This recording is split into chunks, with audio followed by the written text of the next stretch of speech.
We have details from last night's town council meeting on this episode of Barnstable Today. It's Friday, February 12th, 2016. I'm Sarah Colvin.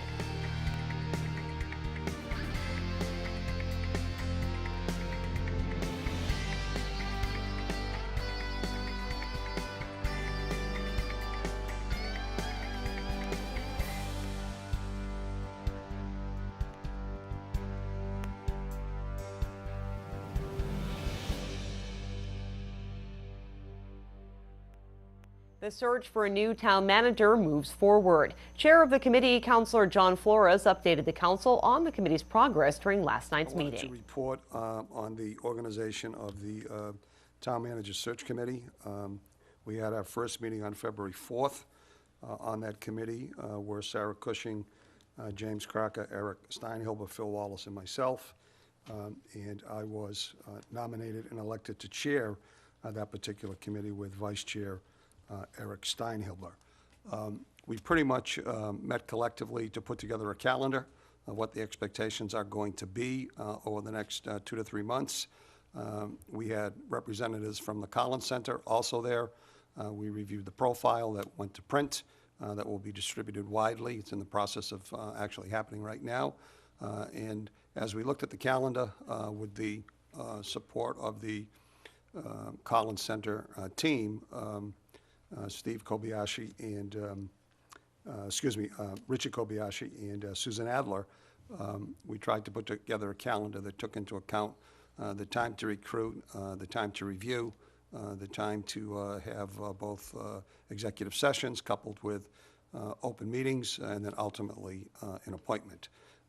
Towards that end, we see this probably closing February 27th. With resumes coming to the screening committee on March 7th, which are the names that I mentioned to you. Those will be all reviewed in executive session. And then subsequent to that, on March 30th, 31st, and April 1st, in executive session, we will probably be reviewing and meeting with probably 9 to 10 candidates over that 3-day period. Subsequent to that, the Collins team will be doing reviews based on credentials submitted, and we're hoping that at the April 21st Town Council meeting, we will be able to suggest 3 names, and then obviously subsequent to that, with the open interviews with the council. Flores says he believes the council will vote on appointing a new town manager sometime in May.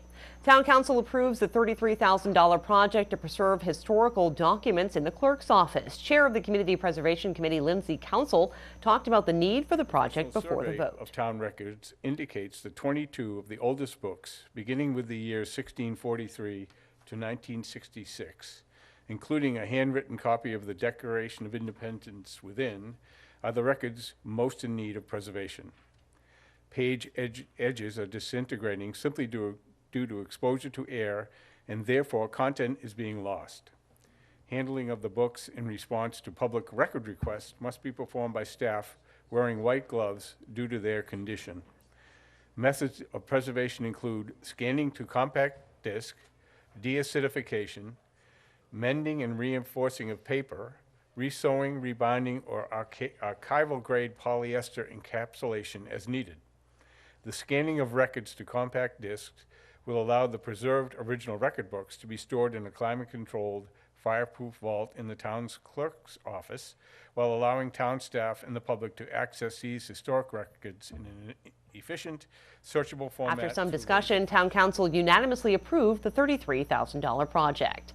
The Barnstable Police Department will receive nearly $40,000 in grant funding. Town Council approved the funding during last night's meeting. During the meeting, Finance and Support Services Director Ann Spillane talked about how a $16,000 grant will be used to purchase life-saving Narcan. The Barnstable Police Department applied for and was awarded a first responder Narcan grant from the Massachusetts Executive Office of Health and Human Services, Department of Public Health, in the amount of $16,000.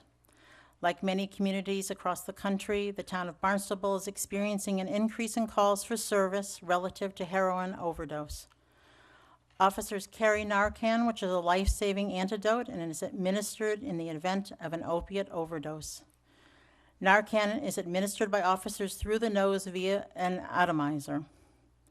In 2015, the department encountered 146 reported heroin overdoses, and of those administered Narcan to 112 overdoses, 3 of which still resulted in death. This grant allots $15,000 for the purchase of Narcan and supplies necessary for the administration of Narcan. Additionally, this year's grant enabled departments to include in their grant budgets money for drug education and prevention. $1,000 is being allocated towards informational posters to be utilized at the upcoming Barnstable Youth Commission's Youth Summit, and thereafter in the hallways of schools and at the Hyannis Youth and Community Center. There is no match required of this grant. The grant monies are distributed in 2 equal increments, one at the beginning of the grant period and the other at the end of the grant period following the final grant report. Spillane also talked in depth about a nearly $15,000 grant to help the police department during public emergencies. The Barnstable Police Department applied for and was awarded an emergency management performance grant in the amount of $14,460 from the Massachusetts Emergency Management Agency. The Chief of Police serves as the Emergency Management Director for the town of Barnstable and coordinates emergency operations in the town relative to public emergency situations, both natural and man-made. Optimum levels of interoperable communication are vital during such public emergencies, as it enables the police department to communicate with other agencies at local and state levels. With similar grant funds over the past several years, the department has replaced portable radios, as many of the radios are obsolete in terms of availability of parts to fix the old radios, and the ability to meet optimal communication standards. This grant will enable the department to purchase 4 portable radios and backup batteries for existing radios. This grant requires a 100% match in the amount of $14,460 and is met through a formula in the grant which allocates 15% of the police chief's salary as the emergency manager over a 12-month period to serve as a 100% match to the grant award of $14,460. Town Council voted unanimously to approve all of those grants. The Barnstable Youth Commission is getting some help from a local charity. The commission received a $1,200 grant from Charitable Redemption Partnerships to help fund the 2016 Barnstable Youth Summit. Chair of the Barnstable Youth Commission, Brendan Clark, talked about how the grant will be used. Highlight of it, we have Michael and Anita Devlin who will be speaking, and they are Michael is a former student of Barnstable High School, a graduate who went through and had issues with drug addiction, so it's really powerful community spirit. Anita's very connected to the community and very local. They also wrote a book, Sober, so we really wanted to bring in kind of that community spirit. We also have a group, Dynamic Influences, there on Friday with the students to give some presentations, and we're also bringing back our peer leaders again, but this specific donation was just really meant a lot. It was completely unexpected. I got an email. I guess I looked at my email and then found out that we had $1,250, and we don't have a budget with the Youth Commission, so in order for us to fund these events, it's all through donations from all of these community organizations, and it really meant a lot to us to have Councilor Hebert and his organization, Charitable Redemption Partnerships. It was really moving to have that opportunity.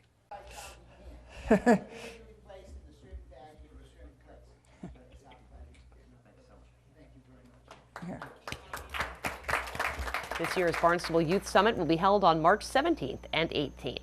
A reminder to residents, town offices will be closed Monday for President's Day. Be sure to tune in to our hour-long news program, Barnstable This Morning, weekdays at 8 a.m. On Tuesday's show, we'll chat with Chief of Police Paul McDonald, talk with DPW Director Dan Santos, and we'll have all the news and information you need. For Barnstable Today, I'm Sarah Coleman.